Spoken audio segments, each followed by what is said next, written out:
बहुचर्चित मामला पवन खेड़ा, जिनको अरेस्ट कराने के लिए डबल इंजन की सरकार ने पूरी ताकत लगा दी थी और आसाम से भारी मात्रा में चली पुलिस खाली हाथ वापस गई। वहीं सुप्रीम कोर्ट ने उन्हें बड़ी राहत दे दी। एक तरफ सुप्रीम कोर्ट, दूसरी तरफ हाई कोर्ट, जहां विपक्ष के बड़ा चेहरा राहुल गांधी को इलाहाबाद हाई कोर्ट ने ग्रीन सिग्नल दे दिया, कहा कि किसी तरह की कोई एफआईआर दर्ज नहीं हो सकती। देश की सियासत में आज एक बड़ा मोड़, एक बड़ी कानूनी लड़ाई और एक बड़ा फैसला। क्या सच में राहुल गांधी को मिल गई राहत, या फिर यह सिर्फ आधी कहानी? इलाहाबाद हाई कोर्ट से आई इस खबर ने से सियासी गलियारों में हलचल मचा। नमस्कार, मैं मुकेश उदैनिया, आप देख रहे हैं वो मंच जहां खबर सिर्फ बताई नहीं जाती, दिखाई जाती है, खोली जाती है। आज बात उस केस की जिसमें राहुल गांधी के बयानों को देश विरोधी बताया गया और कोर्ट से मांग की गई कि उनके खिलाफ सख्त कार्रवाई। पूरा मामला शुरू होता है एक याचिका से जिसे दायर किया हिंदू शक्ति दल से जुड़ी सिमरन गुप्ता ने। याचिका में आरोप कि राहुल गांधी लगातार ऐसे बयान दे रहे हैं जो देश की छवि को नुकसान पहुंचाते और इन्हें रोका जाना चाहिए, इन पर कार्रवाई होनी चाहिए। मामला पहुंचता है इलाहाबाद हाई कोर्ट दरवाजे पर, जहां सुनवाई होती है, बहस होती है और सबकी नजर टिकी होती है एक फैसले। क्या कोर्ट राहुल गांधी को कटघरे में खड़ा करेगा? क्या सियासत का तापमान बढ़ेगा? लेकिन जो हुआ उससे पूरी कहानी बदल दी। कोर्ट ने इस याचिका को सीधे सीधे खारिज कर दिया। अब सवाल उठता है, क्या इसका मतलब राहुल गांधी क्लीन चिट? क्या कोर्ट ने कह दिया कि बयान सही थे? नहीं, यही है असली ट्विस्ट, फैसले की गहराई। कोर्ट ने यह नहीं कहा कि बयान सही है या गलत। कोर्ट ने सिर्फ इतना कहा कि इस तरह की याचिका इस रूप में सुनवाई लायक नहीं।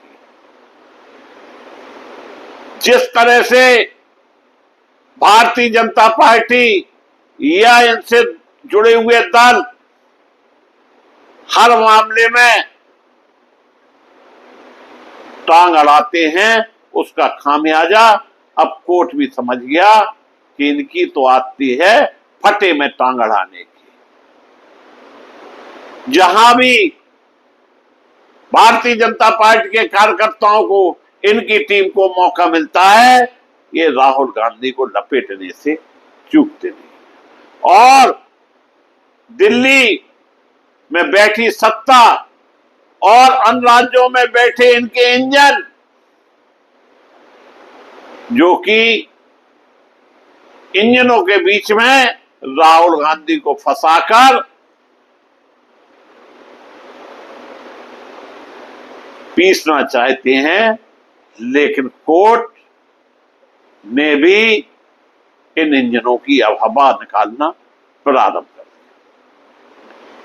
दिया। यानी मामला तकनीकी और कानूनी आधार पर खारिज हुआ, ना कि बयानों की सच्चाई पर।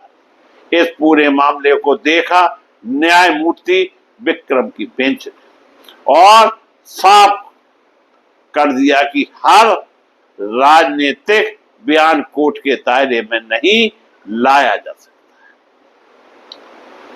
लेकिन अब सियासत गर्म है एक तरफ कांग्रेस कहेगी देखिए सच जीत गया, दूसरी तरफ विरोधी कहेंगे यह राहत नहीं सिर्फ तकनीकी बचाव। देश में सवाल यह नहीं किसने क्या बोला, सवाल यह है क्या हर बयान कोर्ट में तय होगा।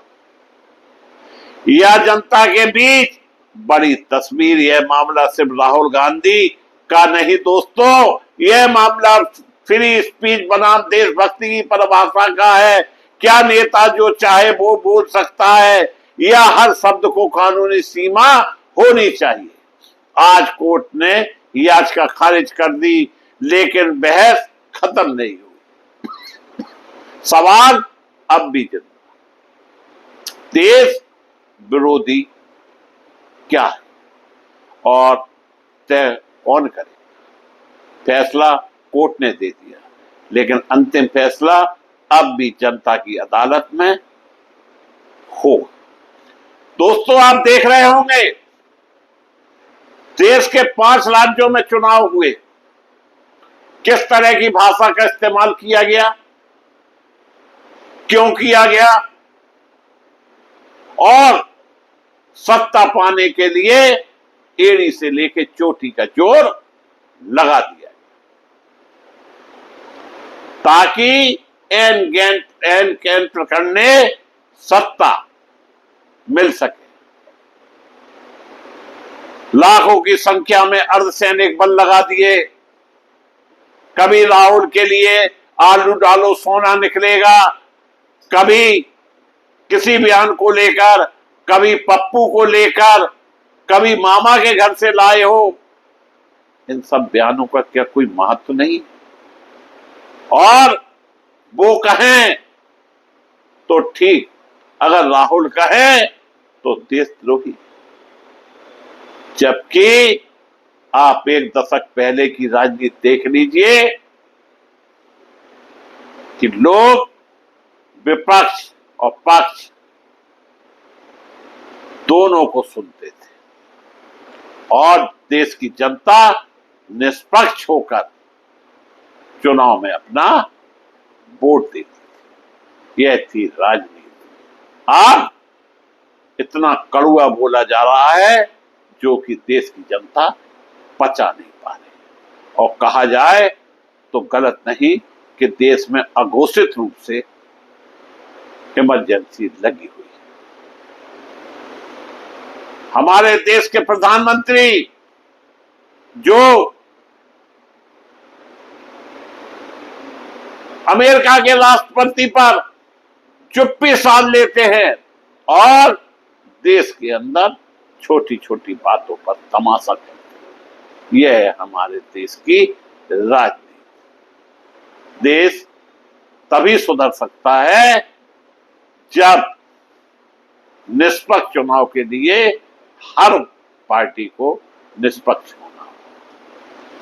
आप देखते रहिए सीधे बोल, क्योंकि सच अभी जिंदा है।